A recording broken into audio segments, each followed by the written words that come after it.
Why did I go to prison? Well, that's what we're going to finally talk about today. After hundreds of uploads on the Pen and The Shank, I'm going to get into the specifics on why I went to prison. I didn't start my first video off of why I went to prison because nobody knew who I was. So why should they care? I notice a lot of dudes, they start their YouTube channel talking about themselves. Nobody has a reason to care about us if they don't know who we are. So I just started loading videos up on stories that I thought were interesting, stories that I thought you, the viewer, would like. Now I got 420 something subscribers and over 1,000 watch hours. So I figured, hey, look, maybe I'm getting some traction. Maybe I got some people who care. So now's a good time to tell you why I went to prison in the state of Louisiana. It was kind of like this. I had a partner of mine, and he was driving the car, kind of like I'm driving right now, except way back in the 90s, he was probably more like driving like this, listening to some Tupac, or Ghetto Boys, or maybe some old school New Orleans P&G, Partners in Crime. You know what I mean? Bump the party. But we were riding around, and we had been beefing with these other dudes. We were still teenagers. I was, I think, around 18 or 19 years old. And we had been shot at already at the New Orleans lakefront. The dudes who we were fighting with, they were about their business. We were about our business. We were all slinging bullets everywhere. And we were dumb teenagers, so we were doing it carelessly. I was in the car with a bunch of my friends. And we had got somebody in the car knew where one of the dudes we was beefing with lived at. So we went to his house. And when we went to his house, we had this we always had guns, and we had more than one gun, but this particular day, only one of us actually had a pistol on us. And so we were like, nah, let's not wait. Now's a good time. It was late at night. We were just in the mood. People were doing drugs. And so we were like, let's just go ahead and pull the shooting now. So we discussed who was going to be the one to shoot the gun. After much debate and back and forth, there was like 3 of us who all wanted to be the one to pull the trigger. Anyway, once lots were cast, it fell on me. And so when we rode past the dude's house who we were going to shoot at, I was the one who shot the gun. We turned the lights off on the car. Lights were turned low. Music was turned low. The weed smoke was still thick. I rolled down the back window. Gun was in my hand. I jumped out the window. They stopped the car, the person who was driving, and pow, pow, pow, pow, pow, pow, pow, pow, pow, pow, pow, pow, pow. I unloaded the clip on the house. I didn't aim at a specific person. I just shot at the house. I shot through the windows. After the shooting, we drove off. Got on the highway, put the headlights back on, went did more drugs, went hang out more. We might have gotten another fight that night. I don't remember. All I know is it was months later when a lot of stuff went bad, and eventually some bodies started popping up. Dudes we were beefing with, they caught a case. And, you know, the police, the detectives had to start investigating everything.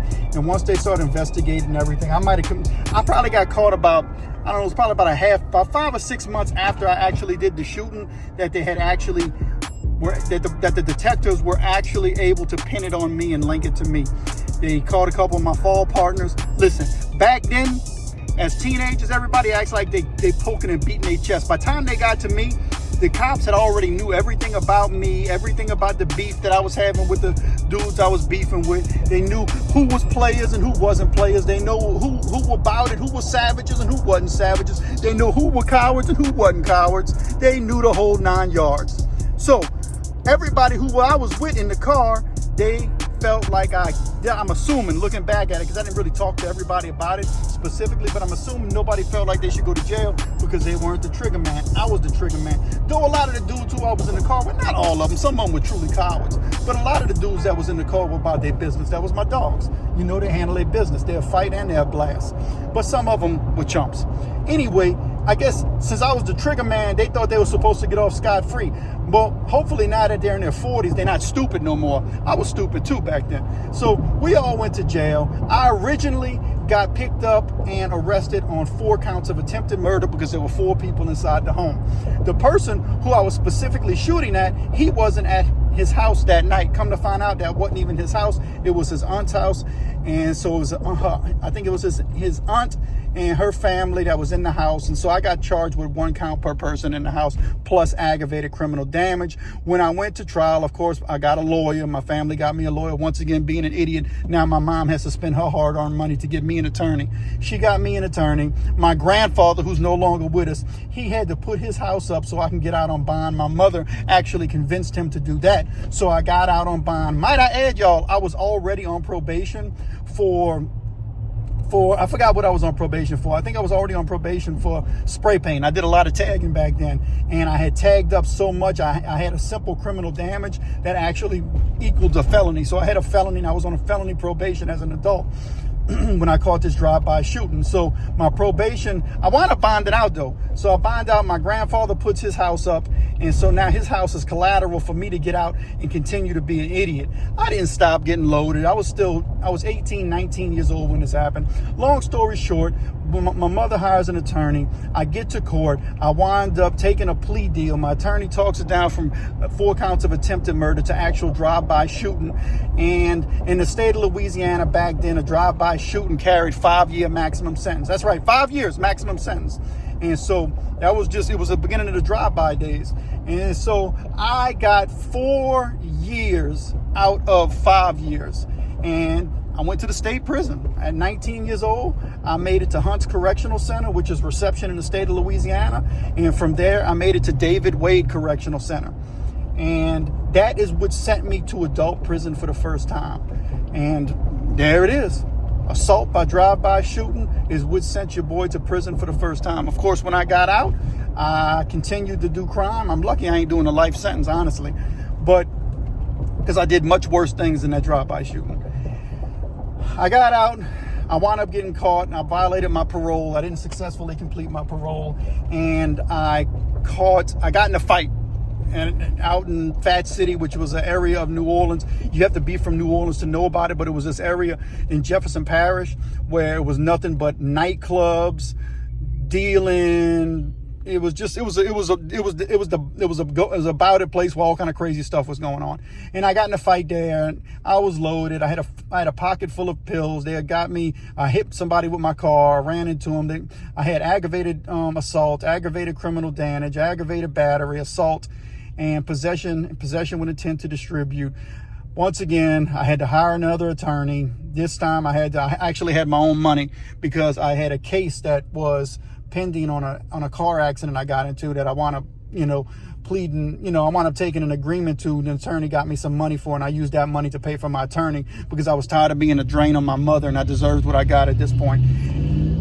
I wound up getting most of those charges dropped. I got the aggravated assault and aggravated battery dropped. The people that I hit with the car, I ran over with the car. They didn't have no bodily injury because I was going slow. They jumped out the way or whatever. I didn't even know who they were because we just got in a fight. And that got dropped because they never came to court. And I wound up pleading again to possession with the intent to distribute. And I got 5-year flat sentence. But I also had to back up my parole, which gave me 7 years in prison. So I did that time. And when I got out, it was in the 2000s. And so I spent most of the 90s in the state of Louisiana prisons, the latter part of the 90s and the beginning part of the 2000s. And that's what put me in prison. I've been out since 2006. I got out of prison. I have not been arrested or in trouble since 2006. I've changed my life around, and I got many, many stories to tell you how to be successful. Life after prison, not all that fake stuff. I don't glamorize prison. I don't look at it as some kind of badge of honor, and that's going to be another video I do on. Some people that I watch on YouTube, it's like they treating their prison time like it's some kind of badge of honor. Like they forgot that they put their mother and their children and their father and their grandparents through all kind of shame, embarrassment, and pain while they sat in prison. And some of those people actually probably passed away while they were in prison because they couldn't quit acting like idiots. And now they get out and they in their 30s, 40s, and 50s running around bumping their chest like they were the big bad person who did time on the big bad block. Nobody cares. Nobody cares that we were in prison. Nobody cares that we had to fight for our booty. Nobody cares if you was a shot caller. Nobody cares that you belong to a prison gang. Nobody cares. Society does not care. What they care about is you getting out and being a better person and manning up and being a man and taking responsibility for what you did, not beating your chest like, oh, I was a shot caller. Man, nobody cares about that. Nobody's threatened by it. Nobody feels scared by it. People don't live their lives thinking, oh man, if I run into a big bad shot caller. It doesn't matter to people, bro. They don't care, man. You fought, you handled your business. And if you was a shot caller, cool, man. That's not an easy task in prison. What I'm saying is you don't want to get out of prison and carry that mentality back on the streets, unless you're still living that lifestyle. And if you still living that lifestyle, they should have never let you out of prison in the first place. But if you was a shot caller and you was the biggest, baddest man on the block and you get out of prison, man, and you want to live a better life, man, you got to leave that behind you, and you got to live a life that, you know what I mean, contributes to society, not drains society. And that's all I got to say about that. So I went to prison for drive-by shooting is what my actual conviction was. 4 counts of drive-by shooting and possession with the intent to distribute. Those 2 charges put me in prison, actually in prison, and gave me the time that I wound up serving in prison. The spray paint charge I got probation for, and I was just on probation. I don't think they was going to send me to jail for that, but it was the drive-by shooting that I got convicted of and the possession with the intent to distribute that jolts me out for all the time that I did. What say you? If you watch crime and prison related channels, do you feel like people who get out of prison should quit throwing their fist on their chest like it's some badge of honor that we should all respect when nobody in actuality cares? You know what? What I do care about is trying to make YouTube a permanent part of my life where I can eventually make a few dollars off of. And I can do that if you like and subscribe and go check out my other videos. I got some interesting stuff, man. I come at the prison genre of crime and prison YouTube channel stuff in a different way. It's unique and different. Just go check it out. It's unusual and unique. Those are the words I want to use. Go check out my stuff. I got a library of videos, and thanks for watching. Give me a like and subscribe to the Pen and Shank. Let's get it.